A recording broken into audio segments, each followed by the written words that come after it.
জয় গুরু, বন্দে পুরুষোত্তম। পরম পিতার আতুল শ্রীচরণে শতকোটি প্রণাম, জগজ্জনী বড় মাচ্চরণে শতকোটি প্রণাম, পরম পূজ্য পাদ বরদাস শ্রীচরণে শতকোটি প্রণাম, পরম পূজ্য পাদ শ্রী আচার্যদেব শ্রীচরণে শতকোটি প্রণাম।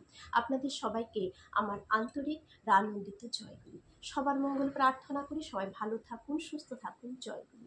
দেখতে দেখতে আষাঢ় মাসও পড়ে গেল। আষাঢ় মাস মানে একটা বৃষ্টি, ঝিরিঝিরি বৃষ্টি বা কখনো মুষলধারে বৃষ্টি। ওয়েদারটা খুব ভালো লাগে, আমার খুব ভালো লাগে, কারণ গরমটা আমি একদমই সহ্য করতে পারি না।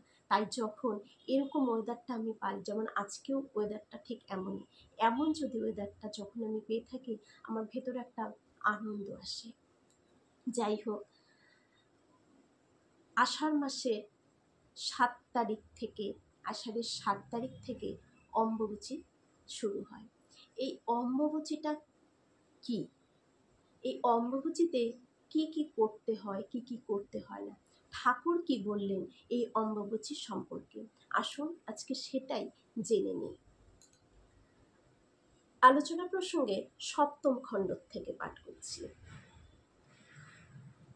শ্রী শ্রী ঠাকুর বললেন, পৃথিবীটা যেন প্রকৃতি, অর্থাৎ নারী। প্রকৃতি বলতে নারীকে বোঝায়। তাহলে ঠাকুর বললেন পৃথিবীটা যেন প্রকৃতি, অর্থাৎ নারী, আর অম্বুবাচী যেন তার ঋতুকাল।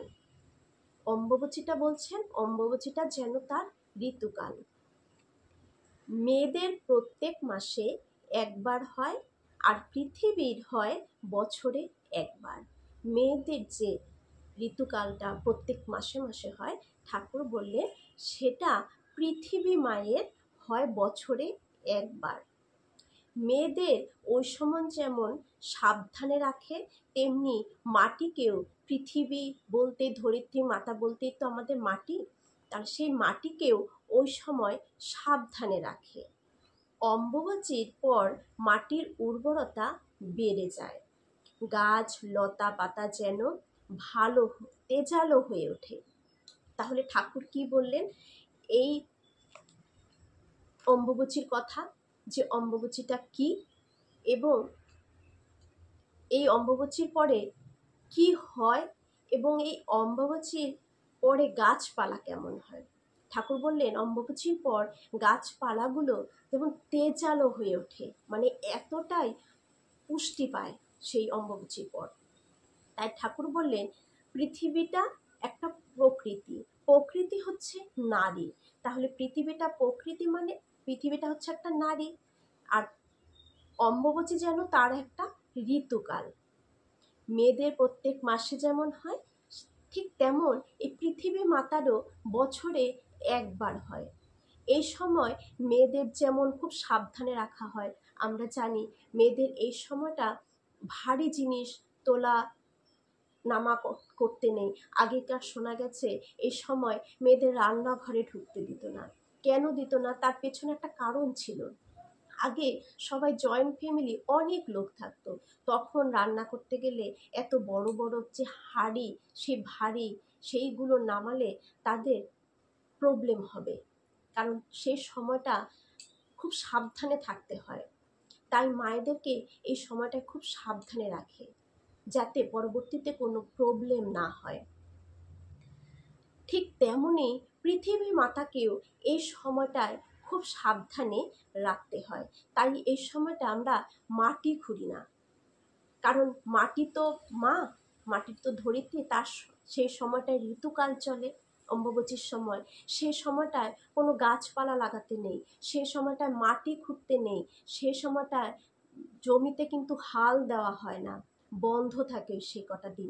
কেন? সে সময়টা মাটিকে সাবধানে রাখতে হয়, কারণ এই ধরিত্রী মাতার ঋতুকাল সে সময়টাকে সাবধানে রাখলে তারপর এতটা পুষ্টি, এতটা উর্বর হয় মাটি, যে তারপরে গাছপালা সব তেজালো হয়ে ওঠে, উর্বরতাটা বেড়ে যায় ওই সময়টায়।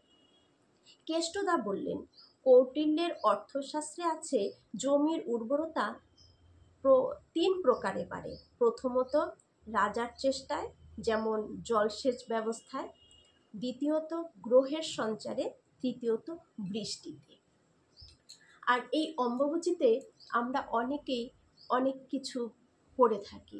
অনেকে বলে থাকে, যেমন পুজো পার্বণ, মায়েদের মন্দিরগুলো সে সময় বন্ধই থাকে, কারণ মায়ের বছরে একবার এই ঋতুকাল, সে সময়গুলো যেমন আমাদের ঘরের মায়েদেরকে সেই সময়টা সহজে আমরা এদিক সেদিক যাওয়া আসাটা কম করা হয়, সব ঘরের মানে একটু রেস্টে থাকা হয়, ঘরে রাখা হয়। ঠিক তেমনটাই কিন্তু সব মন্দিরকেও সে সময়টা বন্ধ রাখা হয়, সকলের সামনে আনা হয় না। এখন প্রশ্ন হতে পারে যে আমাদের ঠাকুরকে কি সে সময়টা আমরা ভোগ নিবেদন করতে পারি, পুজো দিতে পারি? হ্যাঁ, আমরা আমাদের ঠাকুরকে, কারণ তিনি গুরু, তিনি আমার বাড়ির মালিক, তিনি প্রথম আমার বাড়ি। আমরাও যেমন ভোগ, আমাদের খাবার বন্ধ রাখবো না, আমাদের ঠাকুরকেও কিন্তু এটা বন্ধ করা যাবে না।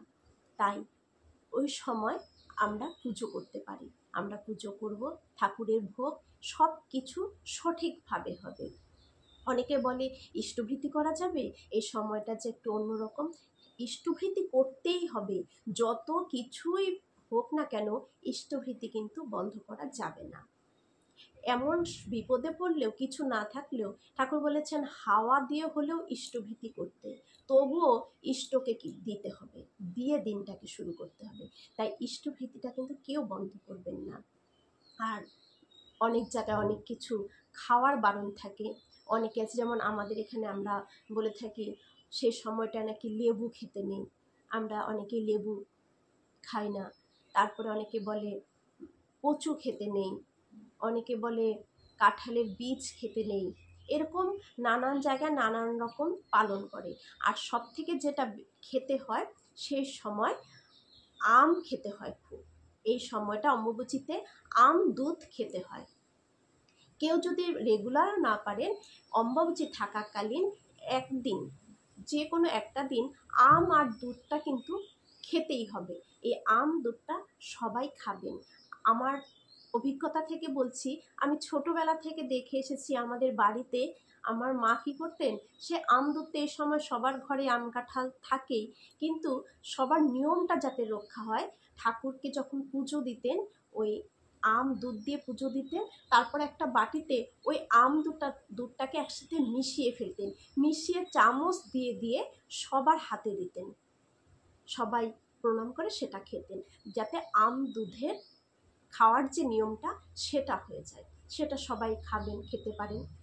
আমিও এখন ওই জিনিসটাকে রেখেছি, আমিও এটা করি, দুধ আর আম একসাথে মিলিয়ে চামচ দিয়ে দিয়ে সবার হাতে দিয়ে দিই, যাতে সবার হয়ে যায়। এমনি তো খাচ্ছে, কিন্তু কোনো কারণে যেন কারো বাদ না পড়ে। আপনারাও এটা করতে পারেন। যাই হোক, তাহলে আমরা মাটি খুঁড়ব না, কোনো গাছপালা এই সময়টাতে লাগাবো না, মাকে একটু রেস্ট দেব এই কটা দিন আমরা অম্বুবাচীতে। জয় গুরু, সবার মঙ্গল প্রার্থনা করি, প্রভু শ্রীচরণে সবাই খুব ভালো থাকুন। জয় গুরু।